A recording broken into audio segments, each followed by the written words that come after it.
So to begin with, in financial accounting for the KASNEB syllabus, we'll start with the introduction to accounting, the nature and purpose of accounting. So we'll differentiate between the two, the nature and the purpose. So financial accounting is the process of summarizing financial data taken from an organization's accounting records and published in reports for stakeholder benefits. It is used to collect information regarding performance, position, and cash flow of an entity or company, keeping track of profits and loss through accounting system used to prepare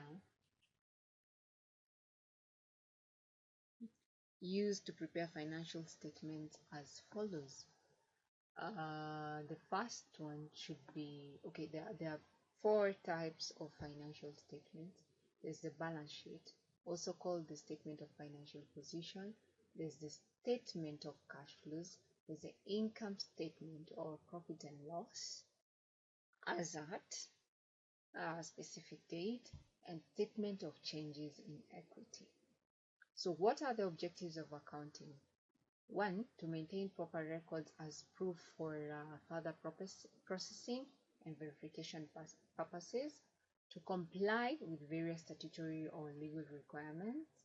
In cases of litigations arising, accounting records would serve as evidence, serves the purpose of evidence, and also prevents misuse of company assets. The fourth one would be to assist management decision making based on facts and figures.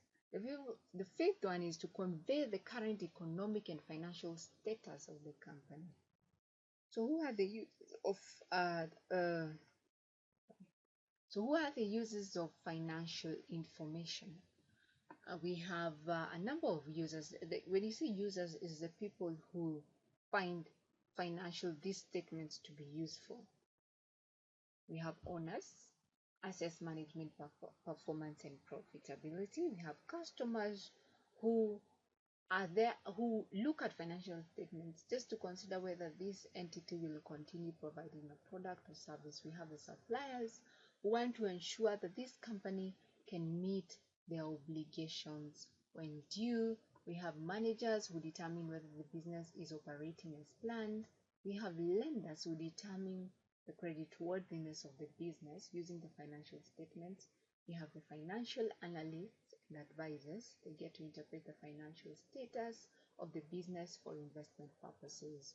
We have the public who consider CSR, employment opportunities, and the welfare of the business.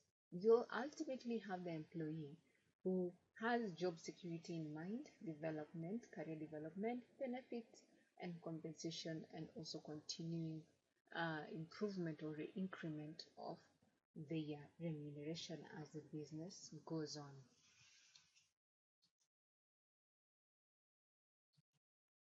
So in this case, the next thing is the next subtopic is accounting equation, where we have assets is equals to liabilities plus capital. This is the most basic fact when it comes to accounting entries. I'm sure you've done it.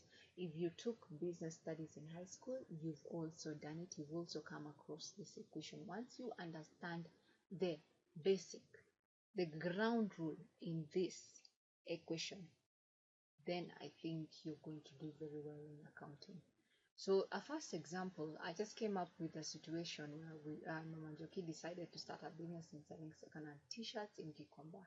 She has given you the following information: a stall, kibanda, capitalized cost of construction with useful life of 4 years. An iron wheel cart, this is mkokoteni in other words, for 5,000. T-shirt bills, stock, 2 bills at 20,000. Debtors for camera sales, 5,000. If you don't know what camera sales, I think you should put it in the comments and then I can explain further. Cash and bank, she had 13,000, payables 8,000, Chama loan 20,000, and a capital of 30,000. So with that, we are trying to create a balance sheet. A balance sheet comes in two ways. There's a horizontal format and the vertical format. So based on the information that we just read, the horizontal format balance sheet for Mamanjuki would come as shown, where we have the net current assets, non-current assets, Kibanda and Wheelcart at 15 plus 5,000. Then you have the current assets, the t-shirt stock, the debtors, cash and bank, to give us 38,000 and a total of 58,000. Then we'll have, now this makes up the assets. And if you remember from the equation, assets is equals to liabilities plus equity.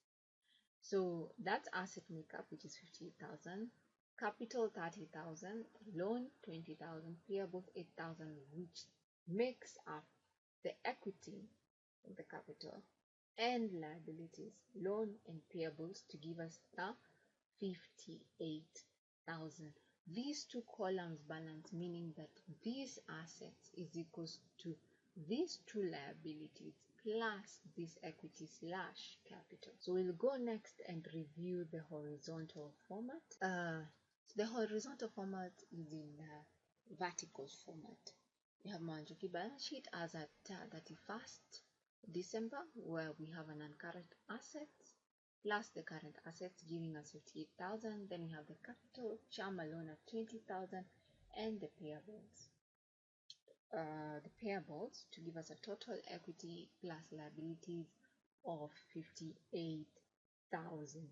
So now the next topic is the regulatory frameworks in existence in Kenya. We have ISPAC, which is the Examinations Board of Kenya, which also collaborates with KASNEB. We have the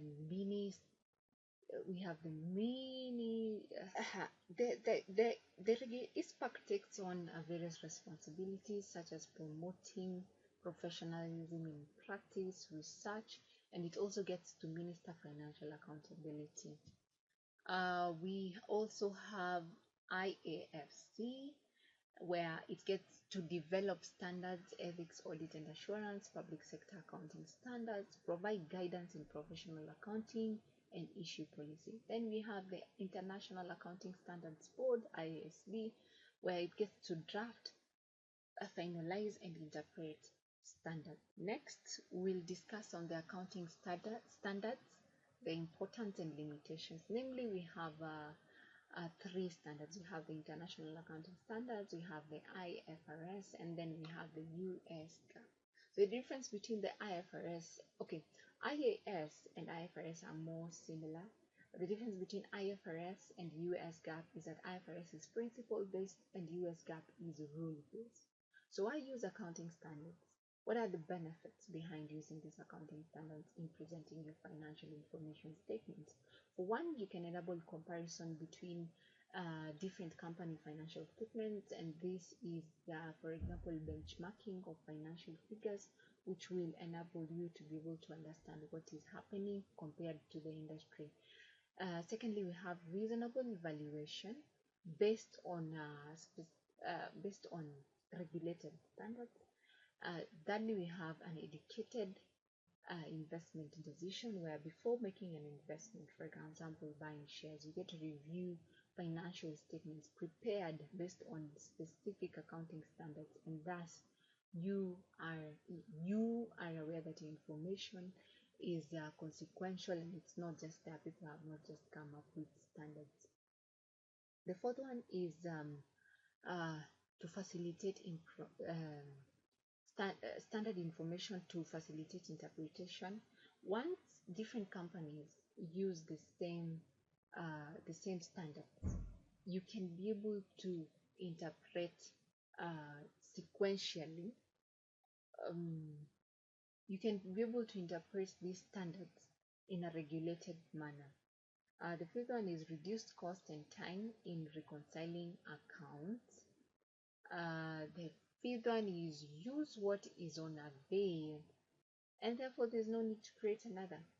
The IFRS and US GAAP are already available, and therefore you don't need to create or fresh accounting standards for your financial statements. You can use what is there, given that it's been regulated, it's been reviewed and approved. It's something that people have, a group of professional and qualified accountants have sat down, discussed, and agreed. It has gone through a process of vetting. So therefore, there's no need for a company to come up with their own accounting standard. They can use what is there already. Our other subtopic will be on limitations, where for one we have disparities between different accounting practices. This we're talking about the limitations of using these readily available accounting standards. So we have disparities between different accounting practices. Secondly, not attend to the user needs of different countries. Some of these accounting standards have been adopted from abroad. IFRS is from US. US GAAP, the same thing. Okay, IFRS is not likely from US. It's a worldwide standard, but I haven't done like in-depth research on the origination of IFRS. But I do know that it doesn't originate from Kenya. That's sure for a fact. We adopted it. So yeah, the other is pressure from superior economies. Yeah, that would be the case. Yeah, you can see the effects of colonization in our country. That's pretty evident. Yeah, including the whether we drive on the left or the right side, because Americans drive on the right side, right? Well, obviously you can tell I don't own a car. So yeah, we drive on the right. Americans do it on the left. Either way, I don't know. We do it opposite to Americans, opposite the Americans. Yeah, it's the effect because the British drive like us. So based on who colonized you, you get to make your national language and how you drive. Yeah, that's my point. Um, where were we? Number four, we have room for manipulation. Yeah, if you're all using the same thing, there's an opportunity of this thing, of accountants taking advantage of the standards, given that they are generalized and not specifically customized. So as they do the customization, they could take advantage of of um, of the available standards. The fifth one is education and training cost. These standards just don't count. That's why you're paying for CFA and KASNEB. You have to learn about these standards, and they are a bit technical. They're not obvious. You have to understand the underlying technicalities behind IFRS, US GAAP, and IA, International Accounting Standards, IAS. The sixth one will be licensing and enforcement. There's lack thereof of licensing and enforcement, such that that's why we have room for manipulation. Yeah. The other one is compliance mandates at a disadvantage for small businesses. The other one is integration, where you're trying to integrate IFRS with your own policies and procedures. The policies and procedures of a small firm, that could end up being a problem based on the different needs that target the financial information. So yeah, there are more limitations. You can get more, but for now that's what we have based on our context. And let's move to the next subtopic, namely professional ethics. So our question is, why do we need ethical practices in accounting professionals? So the question is, why do we need to have these engaging rules? Yes, is this right thing, wrong thing, while you are processing financial information, or where you're part of such a team?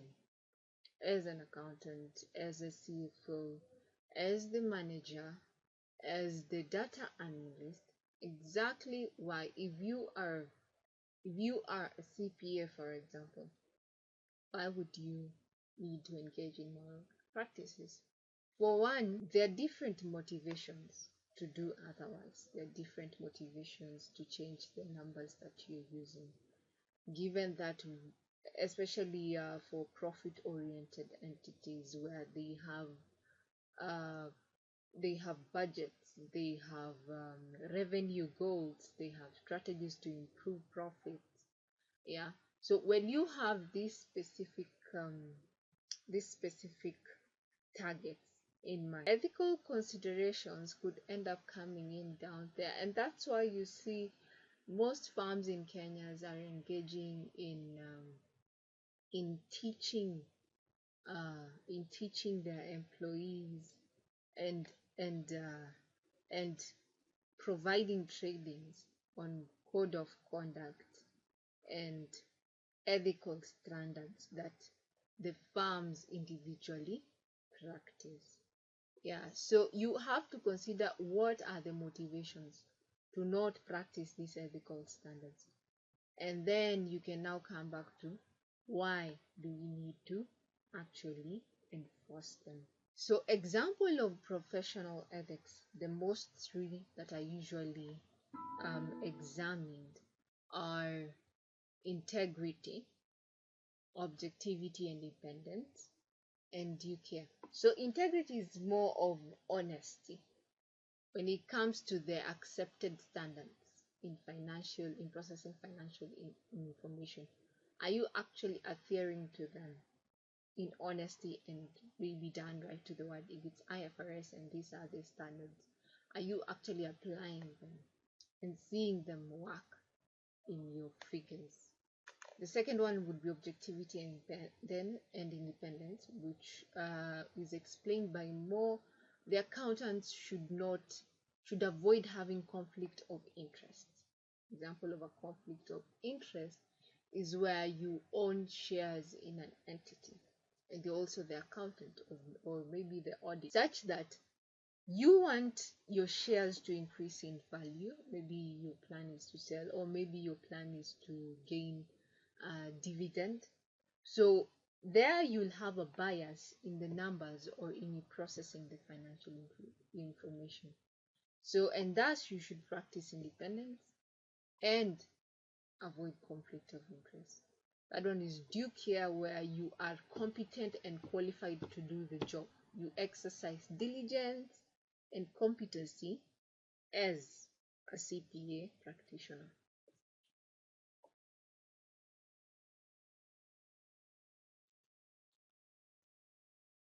We would also, so we'll go to the next subtopic, which is the accounting principles. There are quite a number of accounting principles. There are more to what we have here, but so far we'll discuss in what is in our context, where we have 13 principles. The first one would be the going concern principle, where you consider, does the business have a future?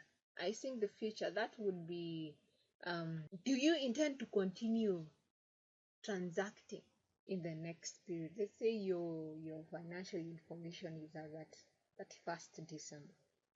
In the next financial year, do you intend to still continue being in business?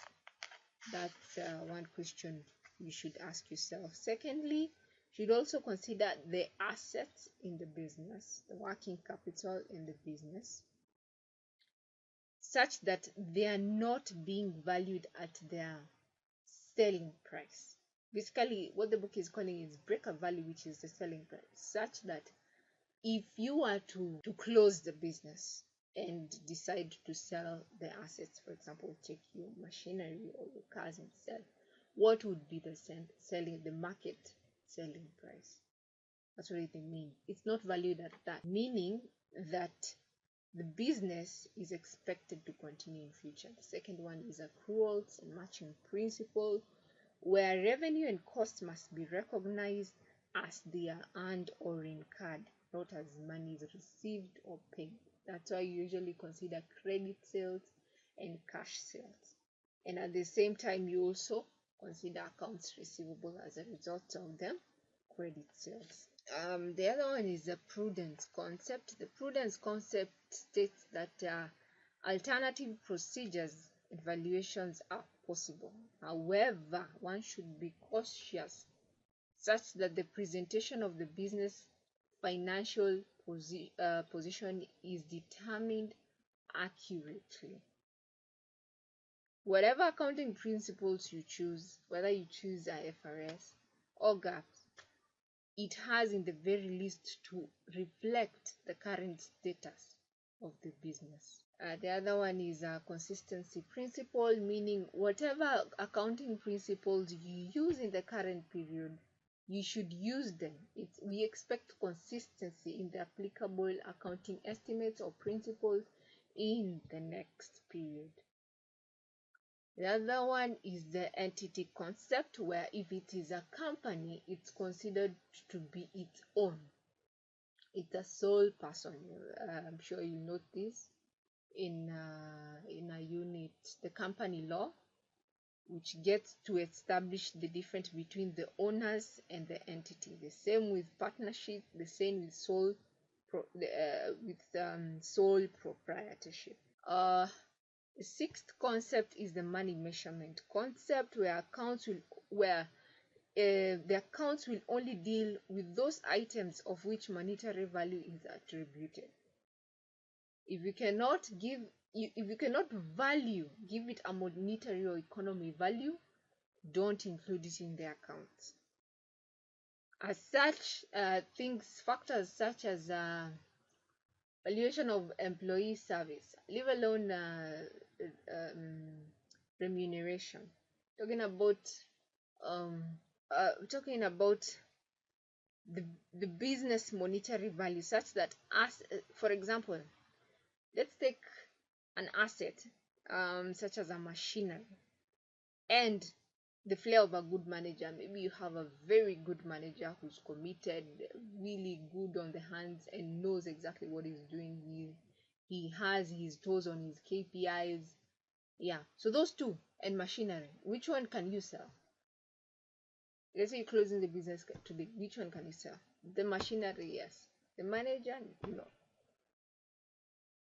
So you cannot value human capital. If I own the capital, if it's my education, if it's my skill. However, you can value the machinery. The other one is separate valuation concept, where while you're determining the amount to be attributed to an asset or liability in the balance sheet, each component item of the asset or liability must be determined separately. If you have inventory, and if you're looking at inventory and at the same time you're looking at cash and cash equivalents, those things are two very different separate items. When you're looking at the numbers, the individual make up the line items that make up the numbers. For example, if it's for cash, the different bank accounts, the petty cash, those are different individual items. You cannot combine them with inventory. Those figures should be evaluated separately. The other one is materiality concept. This is where which numbers do you consider material? What's your threshold? Let's say your working capital. Let's talk about total assets. Let's say your total assets is 1 million. Out of that 1 million, you have 300,000 under inventory. You have 200,000 under cash. You have the rest 500,000 under assets.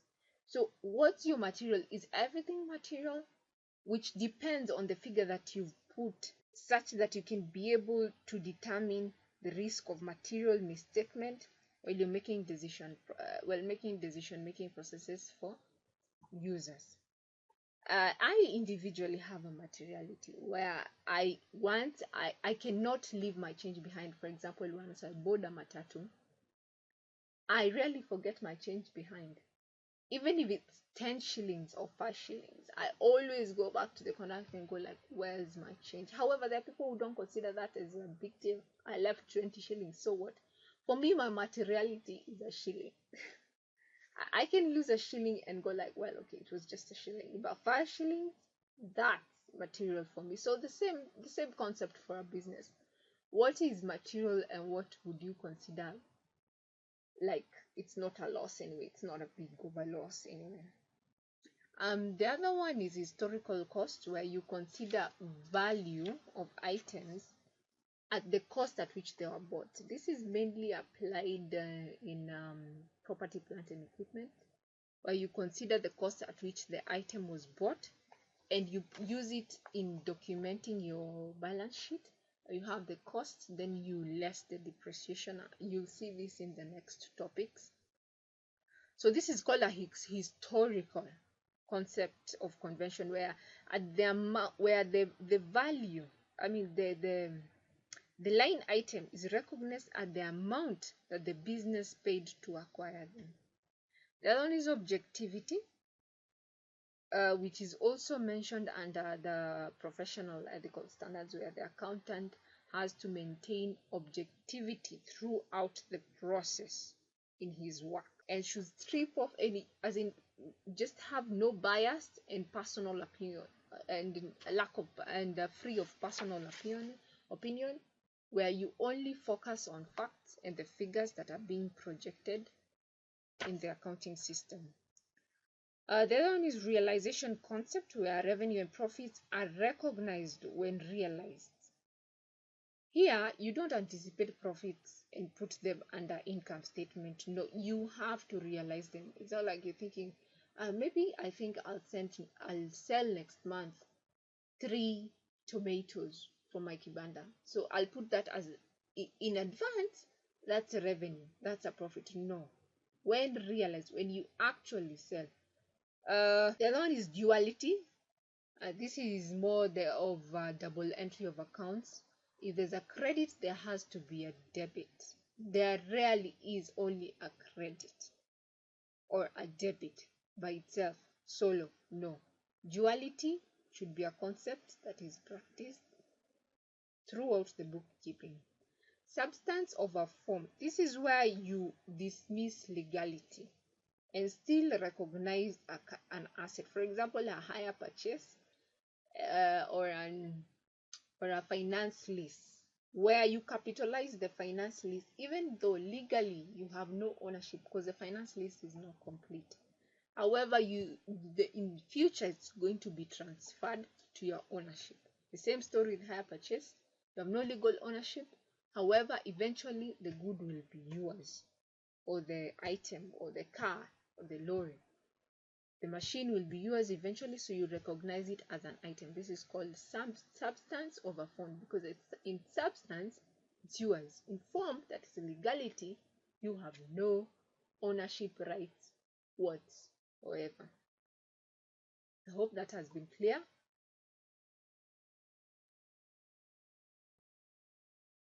So we'll go to the next subtopic. What are the qualities of useful accounting information? When you're presented with this statement of financial position, income statement, cash flows, statement of equity, changes in equity, how would you determine that this thing is helpful anyway? The first thing is completeness. Whatever is there, whatever you're given, whatever figures and numbers are there, they have to be complete and reflect the actual status of the accounting balances. The other one is relevance. Whatever information you're given, it has to be relevant. There's a lot of information that goes around accounting in the accounting system. A lot which is relevant, a lot others which is not. So it's good to stick to the point and just give the relevant information to the users without wasting time. Like, for example, as a creditor, I need information on your ability to meet your obligations. I don't need information on exactly how your IT is looking. No, I need information on maybe your working capital ratios, such that I can know that eventually you'll pay me what you owe. Accuracy. Accuracy, you have to consider the numbers agree. Completeness comes hand in hand with accuracy, such that if it's complete, then whatever is making up the completeness has to be accurate, meaning that information should be accurate enough for its intended purpose without being unnecessarily detailed. You don't have to be to like say in a lot of words for you to be accurate. It just has to agree with the relevant figures. For example, a TB has to agree with a a trial balance, sorry, I'm used to acronyms. A trial balance has to agree with a general ledger. Clarity, the ability to understand properly. When I look at your figures, when I look at the financial information presented, if I have the knowledge and the qualifications, if I've done this before, I should be able to outright and automatically comprehend whatever is happening in the papers that are being shared by the accountant. Properly communicated, useful information to the right person. Right information to the right person. Wrong information to the wrong person could go wrong, because I won't understand exactly what you're saying. If I am from the IT department and you give me expenses, you give me marketing expenses, that will not do. Yeah, so you have to consider exactly your presentation and disclosure of financial information. The other one is timeliness. If the reporting period has been given as at a specific date, if the period being considered is January to December, let it be January to December. It's supposed to be communicated a month, like quarterly, monthly reports, quarterly reports, period end report, communication that should be done during AGMs. This financial information should be communicated properly and to the right people and through the right channel, which brings us to our last point here: communicated through the right channel, which should be communicated properly at the same time.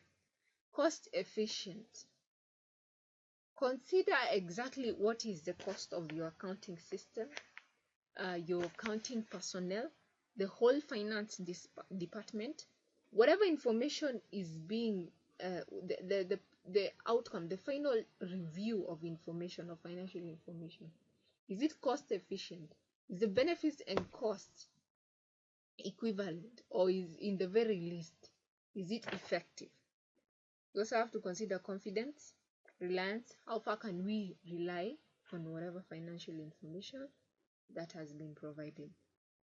Also consider the volume of the information. Too much, too nothing will get people confused. So you have to be precise, given that this information is used to make critical decisions. So the volume, relevance, and reliance are quite important. The other factors you can consider in determining and on how to determine useful accounting information. So that can be whatever examples that have been given here can be expounded more, so you're not limited to the few to the characteristics discussed. You're not limited to those characteristics. You can always expand further.